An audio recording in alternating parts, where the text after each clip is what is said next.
Hello, everybody. Welcome back to another exciting episode of Beyond the Bottom Line. This show is the video show that takes you on a deep dive into the nonprofit space, sitting down with the nonprofit leaders, executive directors, founders, volunteers, anybody in the organization that makes the organization go and move and shake and do what it needs to do.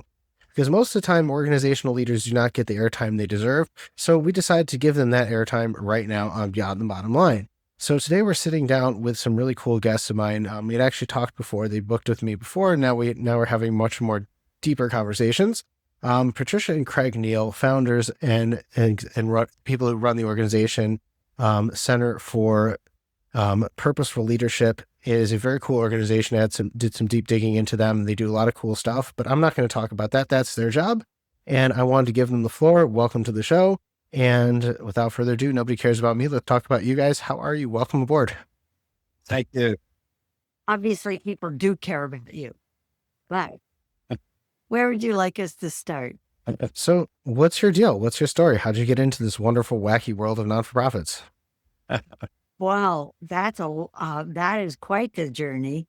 I will take it from just 5 years back, 6 years back, after 25 years of running a nonprofit or running a for-profit, which Craig can tell you about because that was his idea.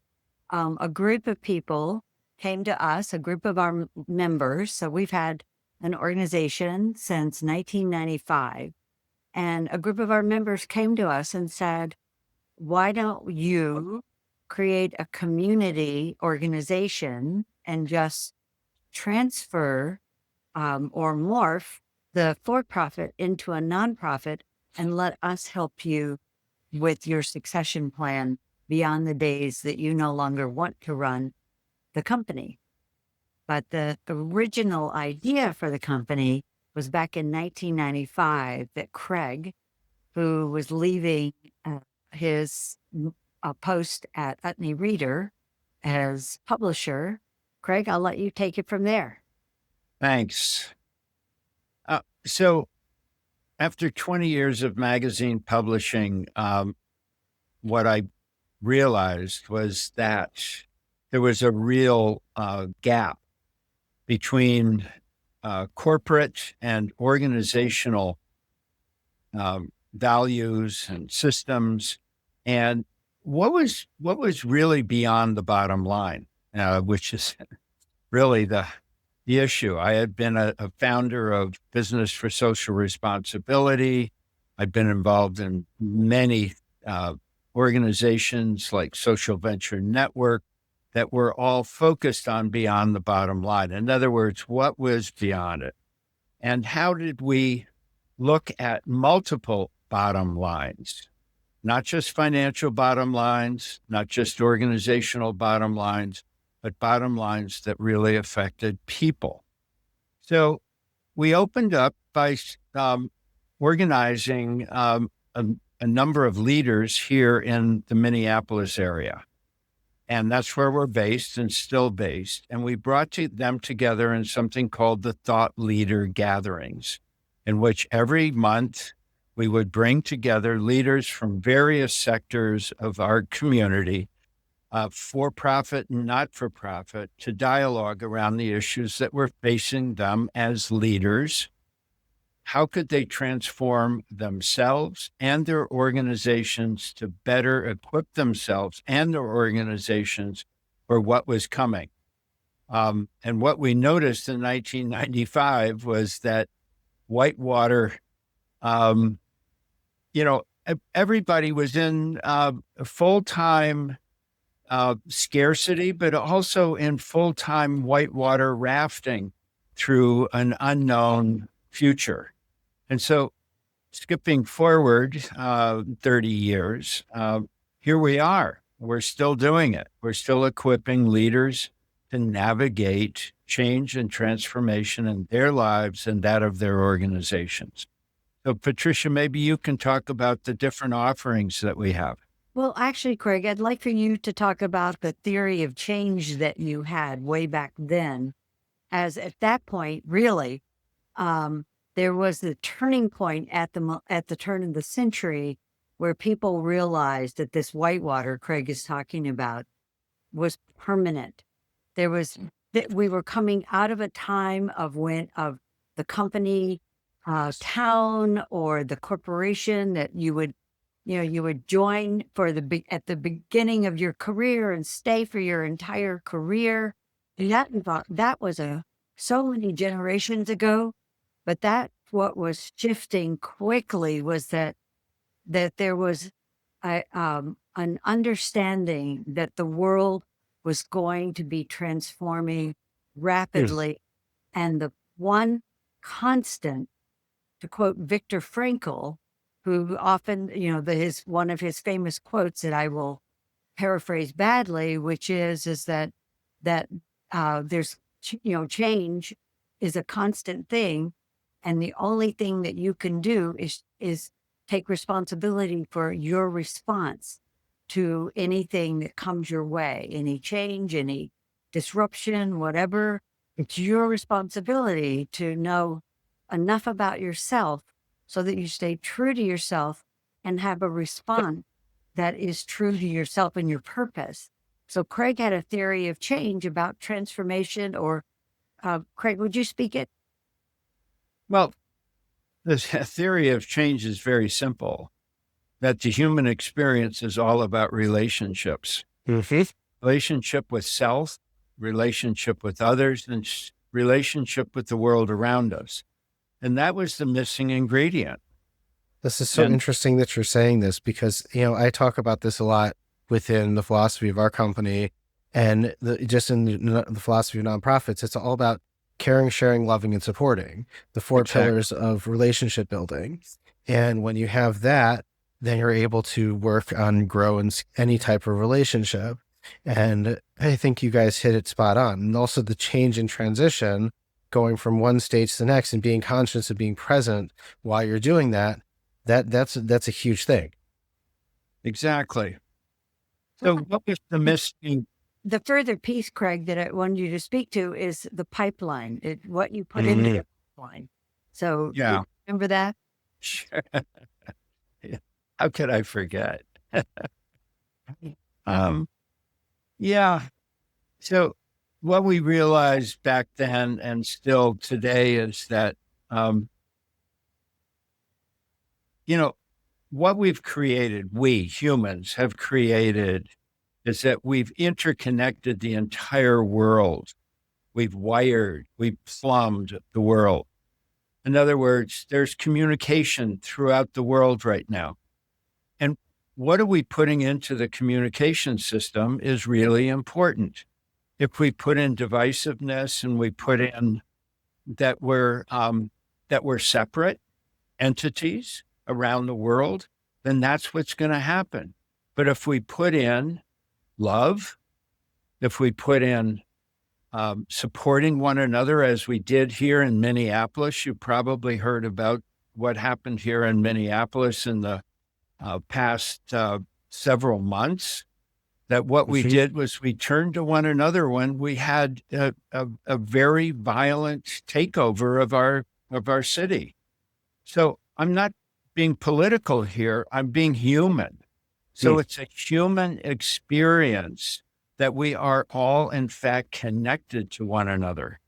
And so when we look at that, when we talked about the world is plumbed and wired, meaning everybody is connected now in one way or another. You go online, we're all connected globally. We're working with people all over the world. So the question is, what do we want to have happen? How do we want to relate to one another? How do we want to organize one another? Is it divisiveness? Is it separation? Or is it bringing people together to solve the common problems that we have? So that's why we wrote the book, The Art of Convening. Right. The Art of Convening was authored by myself and Patricia and Cynthia Wald.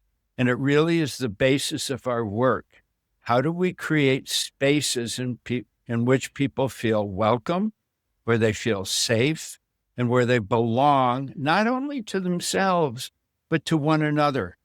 So that's really the foundation of our work together, creating those spaces one person at a time. And so whatever we do, whatever we teach, whatever we offer as our programming is designed for one-on-one relationships or a relationship with 1,000 people. That's the principles that we work with. That's really cool. And, the fact that you're saying it's all about building the relationships with people and purposeful relationships and meaningful relationships and ones and bringing about, bringing people together as opposed to pulling them apart. I think that's amazing. So, you guys said you're in Minneapolis and, everybody in the news knows what happened in Minneapolis. How Sure. did your methodology of bringing people closer to building relationships help when that was going on? I don't like to get political. I don't care for this kind of stuff. I just care about the deeper meanings of things. Just full disclosure. So how did your mindset and with what you're doing at CPL change the way you guys saw that? So that's interesting. I'll go first, Craig, if you don't mind.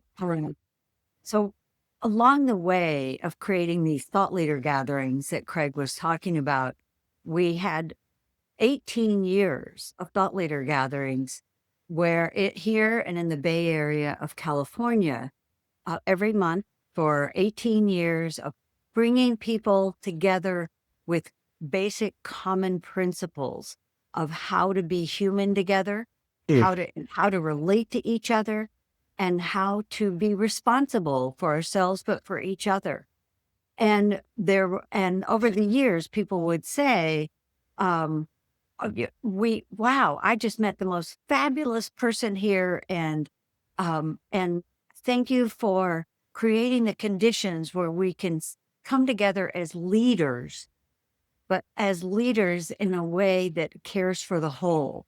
Because one of our principles is we have what are called principles of conversation, and it's to listen deeply to what's being said, but also to suspend certainty, to think that you might learn something from the other person that you didn't know before, that's going to make whatever the concept is that you're considering, it's going to make it better, change it, transform it, whatever.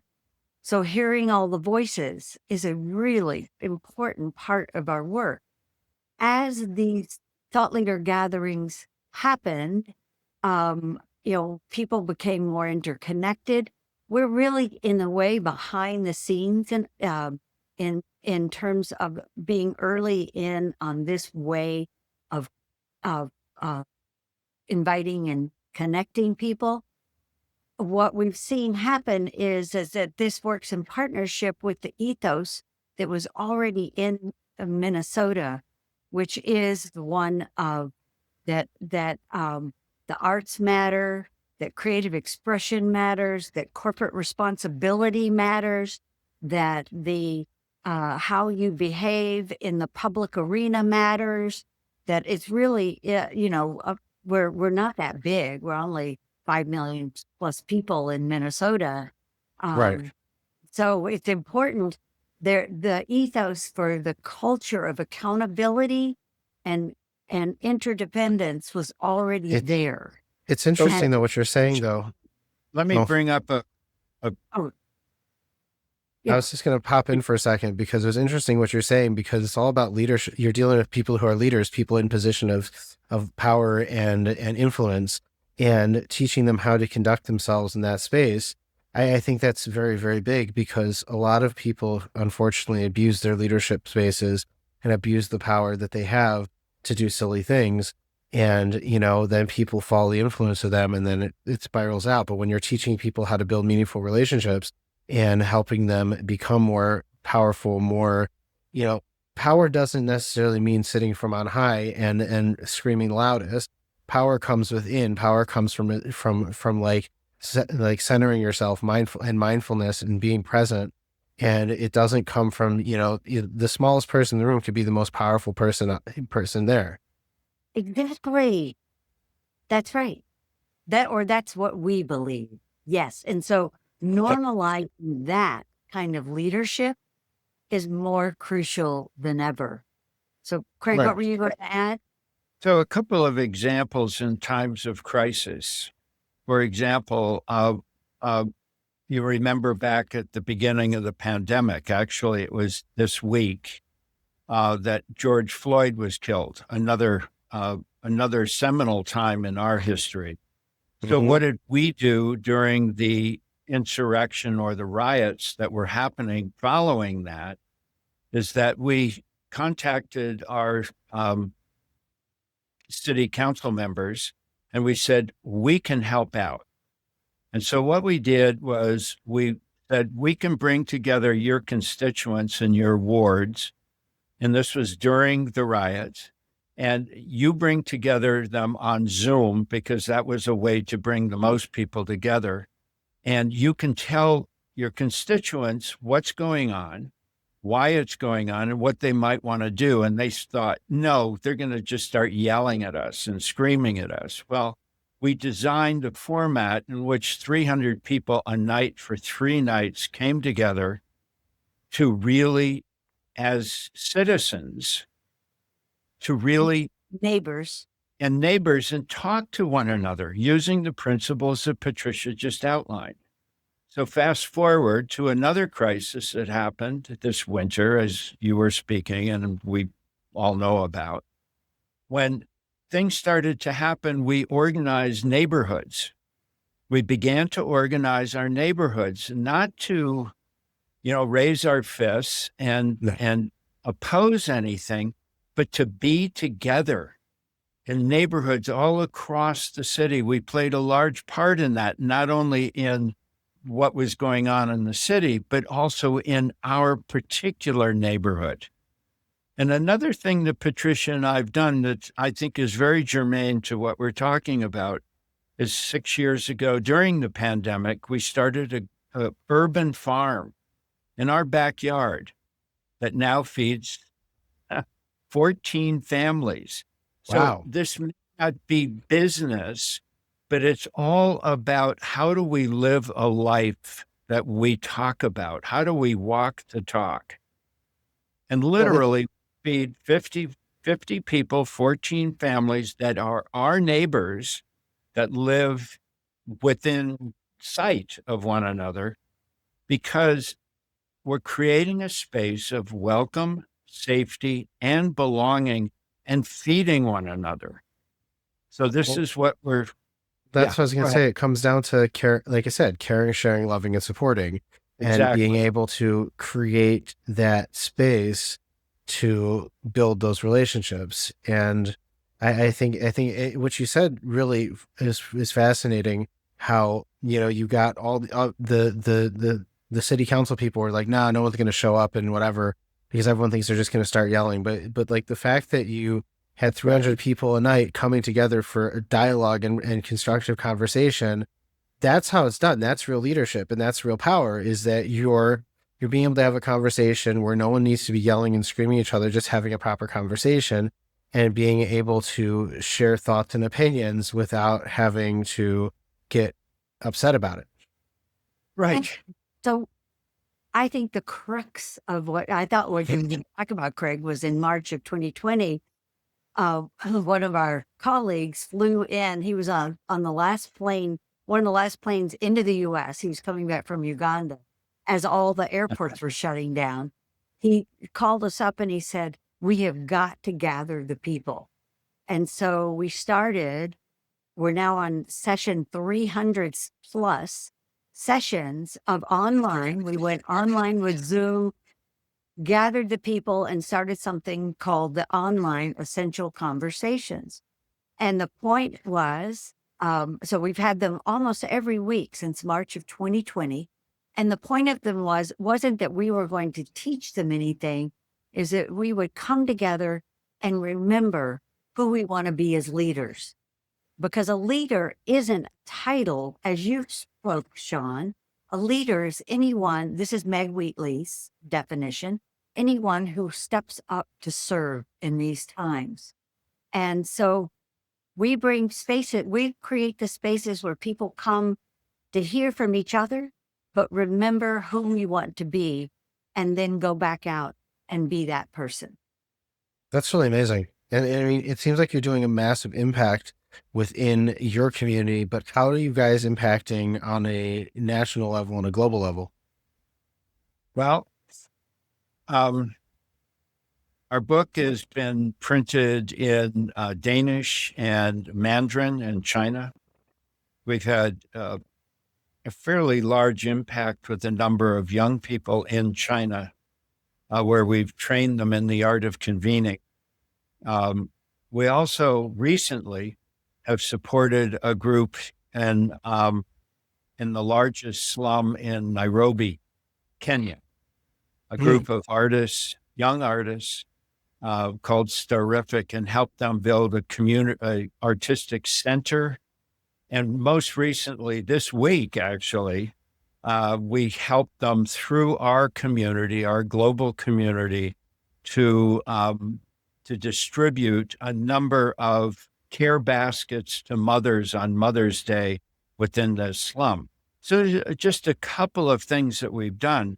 We're also training some of these young people in the methodology called the art of convening in two ways. One is to support them as artists, but also leaders, because they are leaders within this 500,000 area community.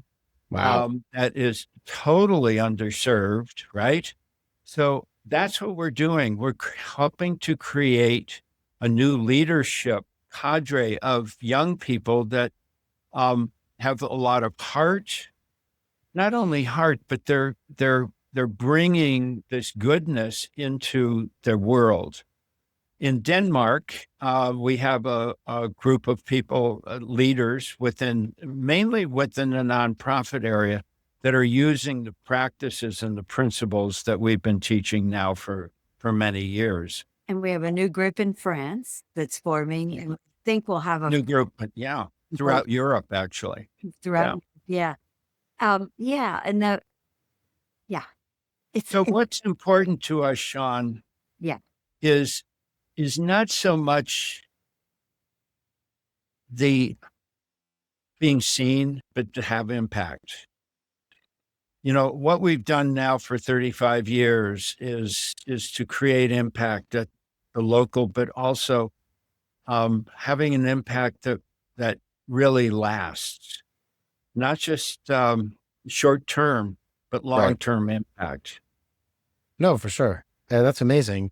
And, I think what you guys are doing is fantastic, and how your organization, how you yourself change and transition from running a business to bringing this to something more meaningful and turning this into a non-for-profit, which, at the end of the day, it's, you're changing so many people's lives and helping them actualize their potential more through the power of connection, through the power of convening, through the power of transition and change and growth in these ways.